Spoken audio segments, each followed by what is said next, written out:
Welcome to episode 4 of the Thrive Beyond Divorce podcast. My guest today is Robert Merlin, known to me as Bob, who is a collaborative family lawyer in Florida. Welcome, Bob. Good to see you. Good to see you. It's Bob, a pleasure to be with you. And likewise, even if it's virtually. Yeah. Bob, I wondered before we start, if you could just give us a little bit of background about yourself and the kind of work that you do. Sure. I've been practicing law for 40 years. My practice now and has been for a number of decades limited to family law.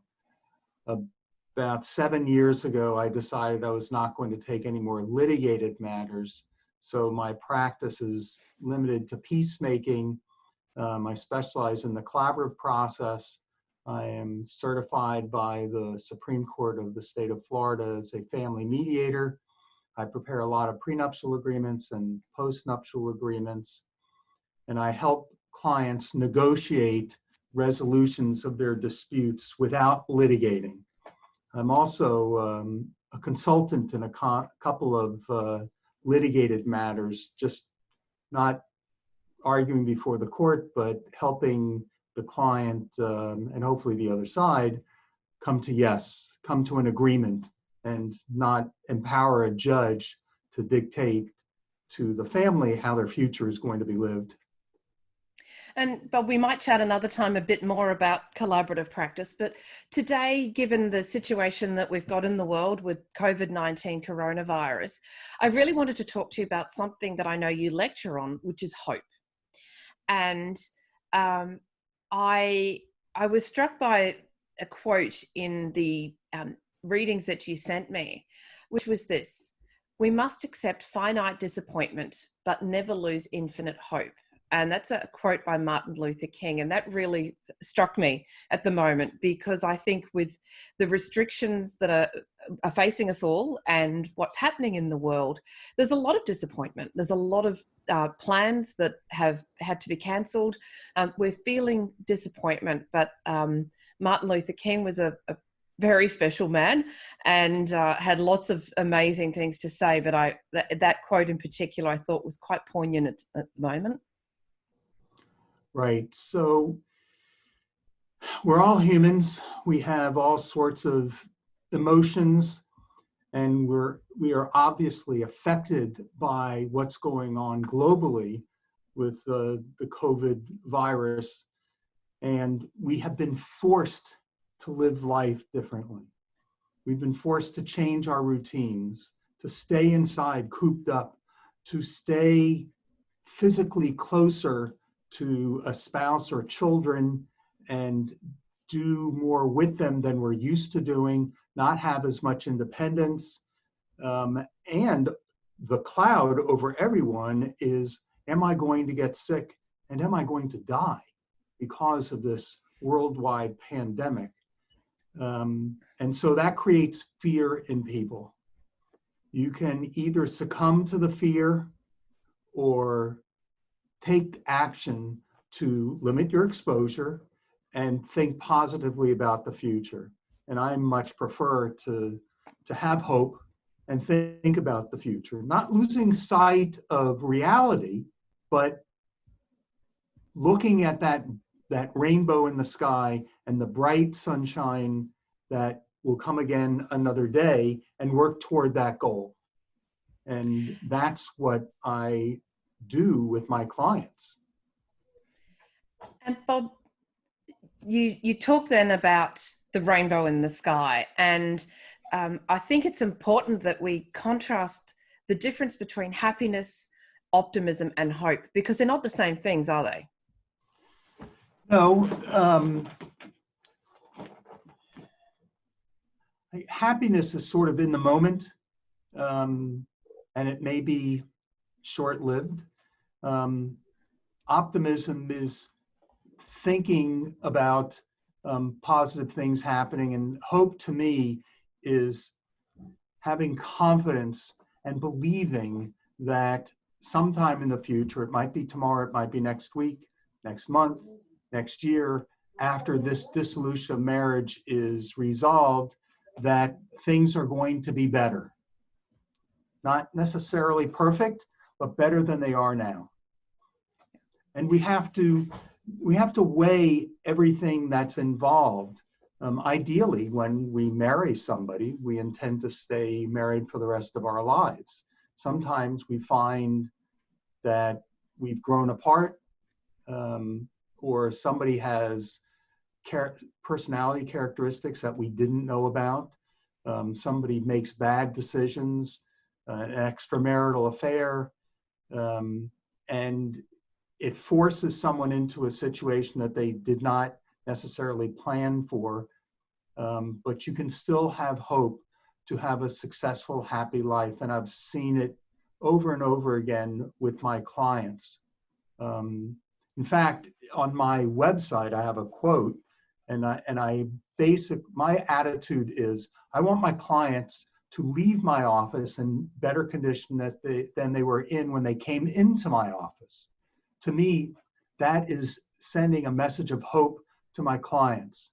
Yes, it's very difficult now, but stay focused, be rational, and things will be better, and you should have hope for your future and the future of your family. It's interesting you say that, Bob, because when people ask me why I'm a family lawyer, I talk about wanting them to be better at the end of the process than they were in the beginning.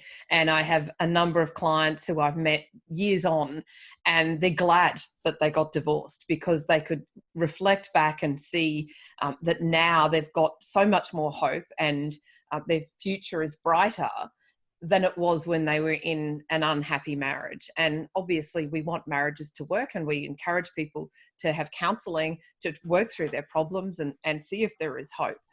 But a divorce doesn't have to be a sad ending. No, and it is somewhat of a loss for almost everybody. I've represented some people, I mediate, as I said, and so in some of my mediations, the vast majority of them are pro se, meaning that the couple does not have any attorneys. I'm the mediator, and I'm helping them negotiate a resolution. And a lot of the people who do not have attorneys come to me, and they have a positive attitude toward their spouse. They just can't live with their spouse. And for one reason or another, they feel that they have to dissolve their marriage. So I help them sort of focus on their future, have hope for the future, and go through a process that does not do damage to themselves and their relationship and their children, but gets them through the process as quickly as possible. Same thing with the collaborative process, focusing on a hopeful future. Yeah. Divorce doesn't have to be a war. And if it is, it's children who are frequently the victims of that war. And I think it's really important that people understand that just because you choose to see a lawyer doesn't mean that you're instantly getting a gladiator and you're going to have a battle. There are those amongst us who are committed to peacemaking, as you call it, and keeping relationships intact, but in a different form. Right. Statistically, around the world, the movement is definitely away from fighting in court. There are many reasons to stay out of court. I personally do not understand why a couple or one of the spouses would choose to empower a total stranger to make decisions about how the family is going to live their lives. The people who know the most about the family are the couple themselves. They may need help understanding what the law is, or what is available, what processes are available, ways to resolve various issues. They may not be equipped to do it themselves, but that doesn't mean that they should empower a stranger to make the decisions for them. So I encourage clients and anybody I know to stay out of court, make the decision yourself. I know that the laws in Australia are being revisited, the family laws, and staying out of court is encouraged. In Florida, as part of the Collaborative Law Process Act, it states that the public policy of Florida is to resolve disputes quickly and to stay out of court, resolve your pending litigation as quickly as possible. Yeah. Go ahead. I have a firm belief that court's a place of last resort. There are some matters where people will engage in conduct where they're choosing conflict because of what they're doing. They might be doing things with assets that they shouldn't be, or taking children away from another parent. And in those cases, that is where we need the judges, but most cases don't. What we're finding here, Bob, with the COVID-19 situation is that the court is saying, look, we're having to change our processes. We're doing things differently. There's a whole page on the court website about how to conduct virtual court hearings, which is interesting. Right. We're doing more things by phone. We're not going to the courthouse at all. And what the court is doing now is saying all the matters that are coming up to trial, we're not going to get to you. We already had delays of 2 to 3 years in our system. It's inevitable that those will blow out. So the court's now done 2 things. They've said, pending cases that are ready for trial or approaching trial, we're going to pretty much force you into mediation. We really want to make you do that, because otherwise you're stuck. But they've also formalised some more arrangements for arbitration, which is, look, it's a dispute. I know there's a lot of debate around arbitration, whether it's a dispute resolution model, whether it's quasi-litigation. But to me, anything that gets people out of the court system so that they can move on with their lives, if they simply can't make a decision after they've tried all the other dispute resolution methods, then something that gets them out of the court system and on with their lives, I see as being a positive.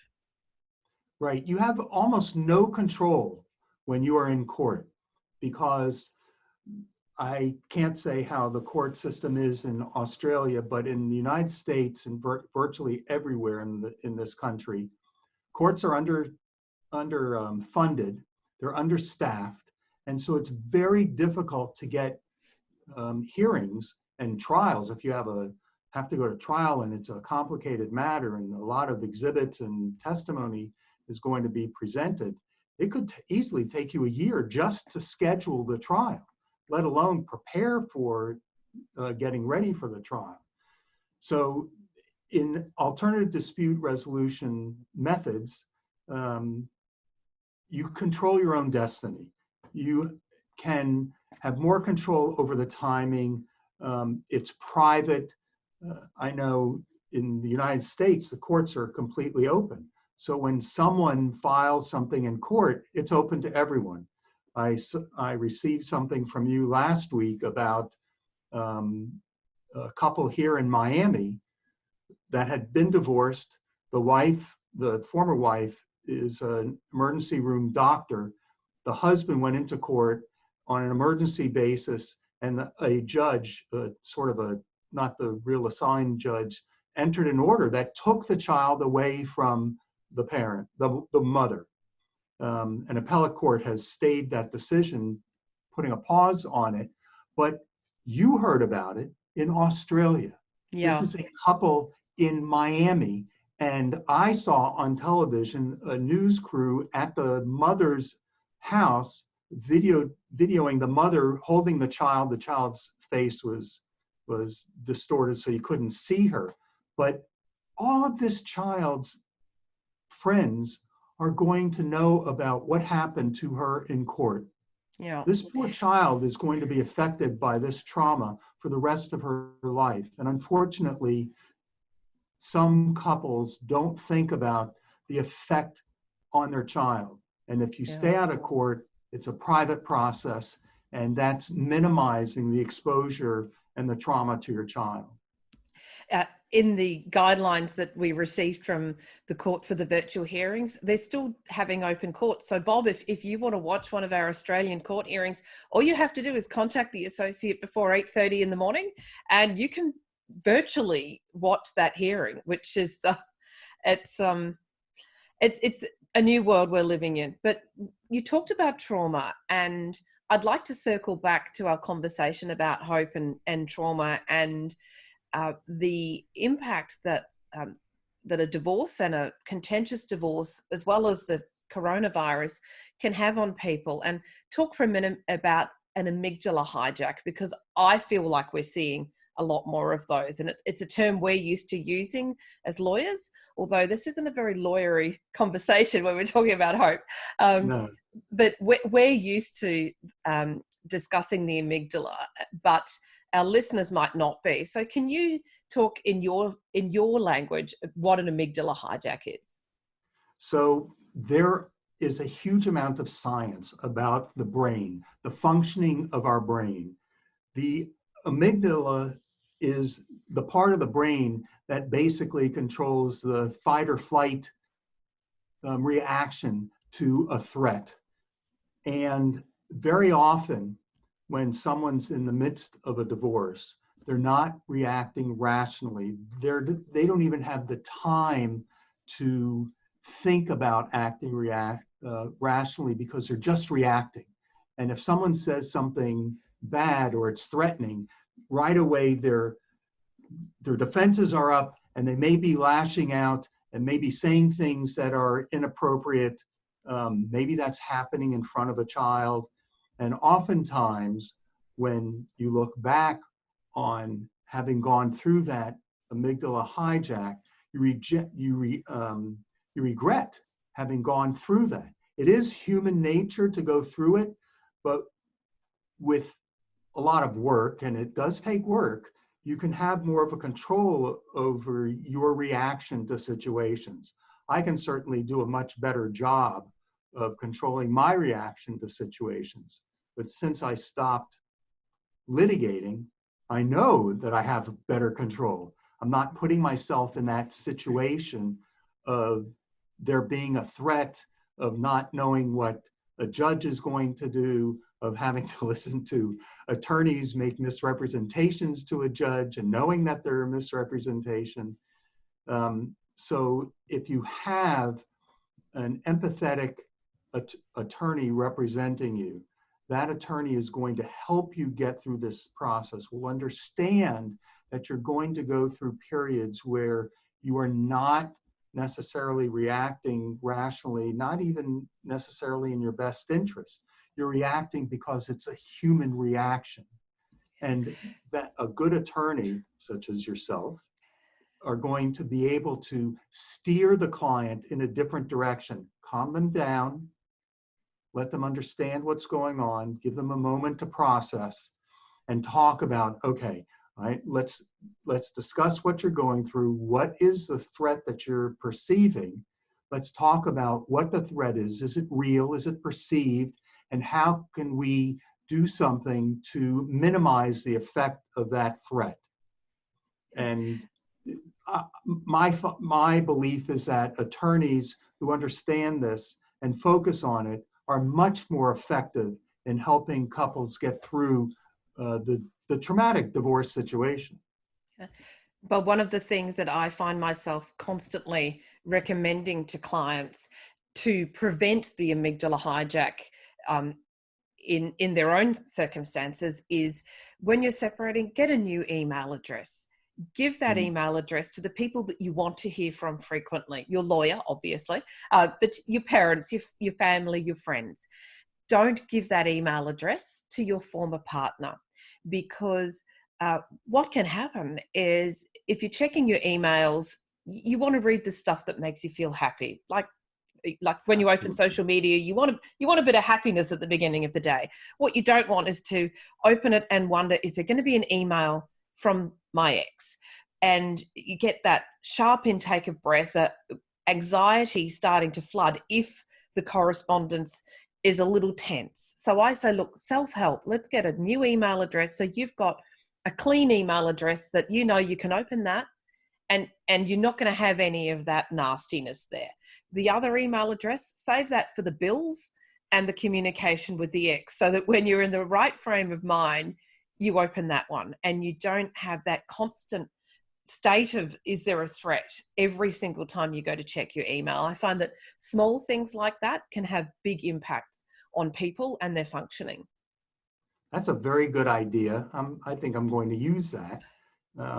I see clients, friends, and relatives in this situation where the spouse or ex-spouse is emailing them, threatening them, And I know that the person is rational, but that they're going through the amygdala hijack. They're reacting, and they try not to react, but they still wind up reacting. And so I try to calm them down, as I know you do as well, to help them react more rationally. And you don't have to react to everything. You don't even have to respond to everything that a spouse or former spouse sends to you. You can ignore it. Exactly. You can't choose how someone reacts or treats you, but you can choose how you respond or react. Not always if the amygdala kicks in, but it's our job, I feel, as lawyers to help people understand you can put that one aside. You don't have to, that's designed to make you feel undermined and to question your own judgment or the judgment of your lawyer. And that's exactly what it's designed to do. So let's not dignify it with a response. I said that to a client just this week. Don't dignify that email with a response. It was a bullying email. So in terms of the amygdala hijack and the things that people can do, you sent me through a quote from Jerome Groopman. I hope I've pronounced his name correctly, from The Anatomy of Hope, How People Prevail in the Face of Illness. And I thought I might just read this out. Researchers are learning that a change in mindset has the power to alter neurochemistry. Belief and expectation, the key elements of hope, can block pain by releasing the brain's endorphins and enkephalins, mimicking the effects of morphine. In some cases, hope can also have important effects on fundamental physiological processes like respiration, circulation, and motor function. That's a pretty big statement. Right, it is indeed. And that would be consistent with meditation as well. Being able to control your body, your breathing, and your functioning, and just calm down in the face of a threat is beneficial to you physically, and there's science behind it proving it. And obviously, well, it's obvious to me, but obviously, the more stress you feel, the more damage you're doing to your body. It's affecting your heart, it's affecting your stomach, your muscles, you tense up, and if you can relax and put it aside, and it's all related to hope, because if you have this positive feeling about the future, you're going to physically feel calmer, and you're going to be able to react better to situations and know that there are bumps in the road. It doesn't mean that your car is going to break down. It just means it's a bump in the road. So go around it, go over it, get past it, and move on to a smoother road. Bob, in the very first podcast that I did with Leanne Bamford, who is a social worker, we talked about practical things that people can do in the moment of that amygdala hijack. And it was also in the materials that you sent me. And deep breathing is a really, really simple thing we can do. There's no special equipment we need to do. And you can do it in the moment without anyone even seeing that you're doing it. And it's amazing the power that taking a few deep breaths can actually have just to calm down that amygdala hijack, to calm down the limbic system. So that's something that people can do in the moment when they're feeling that everything's being overtaken and they've lost that capacity for rational thought and they feel threatened. But outside of that, when people aren't in that situation and they're capable of rational thought, there's some other things that we can do to improve our well-being and generate hope when we can think more rationally. And you've talked about some of those things. Mindfulness, meditation, are those things that you practice yourself? Right. Yes. And it's a physical benefit. I also try, instead of immediately reacting to a challenge, so to speak, being in an argument with somebody, instead of defending my position, if you will, take a moment. Say, let me think about that. Give yourself time to process. let me think about it and get back to you. Something like that, so that your initial emotional reaction will not overtake your rational thinking. And the more we can do to calm ourselves and think rationally, then the better decisions we're going to make moving forward. And I really think the better relationships we're going to have with everybody. When I was young, I used to call myself an angry young man. This is like from junior high school into college. And I'm the product of divorced parents. And that obviously had an effect upon me. It took me a number of years to realize that and to deal better with those stresses. And I think it's a lifetime task, and we're all trying to do better at things. And so I continue to work on that, as I urge my clients to do as well. Yeah, I think that's an important point, Bob, is that this isn't suddenly, oh, good, I'm going to start doing this. It's a bit like parenting. You have good days and you have bad days. And when you were talking, then I was minded of one of the 7 habits that Stephen Covey speaks of, which is separating the stimulus from the response. And that's taken from a quote from Viktor Frankl, the words of which I can't remember right now, but it talks about between the stimulus and the response, there's a pause. And it's in that pause that you have the opportunity to really make good decisions, to reflect on what you're going to do. We don't have to have what we call in Australia knee-jerk reactions. I'm not sure if that's a phrase you use. Absolutely. But knee-jerk reactions don't end up making good decisions. And another quote that you had in your paper was, hopeful leaders get rid of clumsy obstacles and processes that get in the way of success. Leaders making knee-jerk reactions don't make good decisions. Leaders who have hope and are projecting towards a bright future rather than just dealing with the now and being reactive are going to be the ones that help us through this current situation. And I think it's the same with lawyers, mediators, and clients.